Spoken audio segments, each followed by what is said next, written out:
আজি ৰাতিপুৱাই এমুঠি মচন্দৰী উঠাই থৈ দিছিলোঁ দুপৰীয়াৰ সাজত মাছৰ লগত খাম বুলি পেলাই। বৰষুণ পৰি মচন্দৰীখিনি ধুনীয়াকৈ হৈ আছিলে। মাজে মাজে দুই একোটা পাত নি মই পিচাৰ লগত খাই থাকোঁ বাৰু, যিহেতু ঘৰতে আছে। গতিকে আজি অকণমান বেছিকৈ উঠাই থৈছোঁ মাছৰ লগত খাবলৈ। এইফালে দুজোপা পিৰালি পালেঙো হৈছে। পিৰালি পালেং কেইজোপাও ধুনীয়াকৈ বৰষুণ পৰি লহপহকৈ হৈ আছে। গতিকে মাজে মাজে সেইখিনিও খাব লাগিব মাছৰ লগত কেতিয়াবা। এয়া দেখিছে টাবটোতে মই এটা মৌচুমী পুতি থৈছিলোঁ, ৩-৪টামান পুলি হৈছে। গতিকে পুলিকেইটা অকণমান বহলাই ৰুই থৈ দিব লাগিব বেলেগত। আৰু এইফালে হালধি এজোপাও আছে। কেতিয়াবা মাজে মাজে হালধিৰো প্ৰয়োজন হয়, ৰাতিপুৱা কেঁচা হালধি খোৱা হয়। এয়া দেখিছে সৰুকৈ এডাল ভেদাইলতাও আছে, তাৰ পৰা দুটামান পাত লৈছোঁ আৰু মচন্দৰীৰ কোমল কোমল পাতবোৰ উঠাই লৈছোঁ। বৰষুণ পৰি আছে, অকণমান বোকা লাগি আছে, গতিকে গোটেইখিনি উঠাই আনি মই কিছু সময় পানীত তিয়াই ৰাখিছিলোঁ। পাতটোৰ তলত অকণমান বোকা লাগি থাকে, তিয়াই থ'লে সেই বোকাটো ধুনীয়াকৈ গুচি যায়। গতিকে গোটেইখিনি ধুই লৈ মিহিকৈ কাটি থৈছোঁ আৰু মচন্দৰীৰ কাৰণে যিখিনি যোগাৰ লাগে সকলোখিনি ৰেডি কৰি লৈছোঁ। মচন্দৰীৰ এটা গোন্ধ আছে, গতিকে সেই গোন্ধটোৰ বাবে অকণমান নহৰু বেছিকৈ দিব লাগে। গতিকে আদা নহৰুখিনিও ৰেডি কৰি ৰাখিছোঁ।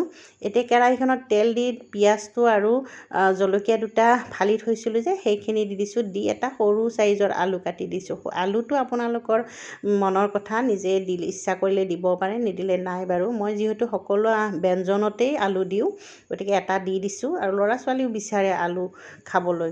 গতিকে শাকখিনি বহাই দিছোঁ, দি এতিয়া ভাজি লৈছোঁ কিছু সময়। জোখমতে নিমখ হালধিখিনি দি এগিলাচ পানী দি দিছোঁ। এতিয়া মই আদা নহৰুখিনি দিয়া নাই, গতিকে এতিয়া ধুনীয়াকৈ থেতালি ল'ম। শুকান জলকীয়া এটা দি দিছোঁ আদা নহৰুখিনিৰ লগতে, লৈ থেতালি লৈ মই পানী দি দিছোঁ। এতিয়াহে মই আদা নহৰুখিনি দি দিম। আদা নহৰু যদি ভাজি দিয়ে একদম গোন্ধটো ওলাই উৰি গুচি যায়, গতিকে মচন্দৰী গোন্ধটো থাকি যাব। এইখিনি একেলগে এনেকৈ যদি উতলত দি দিয়ে নহয়, গোন্ধটো নাথাকে। মচন্দৰী গোন্ধ একেবাৰে নাপাবই, আদা নহৰুৰে গোন্ধটো পাব, কেঁচা গোন্ধটো থাকিবই।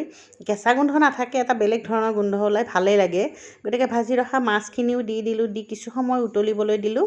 এই উতলতে মই আধা চামুচ জিৰা গুড়ি আৰু জলকীয়া গুড়ি আধা চামুচ দি আকৌ কিছু সময় উতলিবলৈ দি দিলোঁ। দেখিছে এয়া মচন্দৰীৰ জোল মোৰ হৈয়ে গ'ল।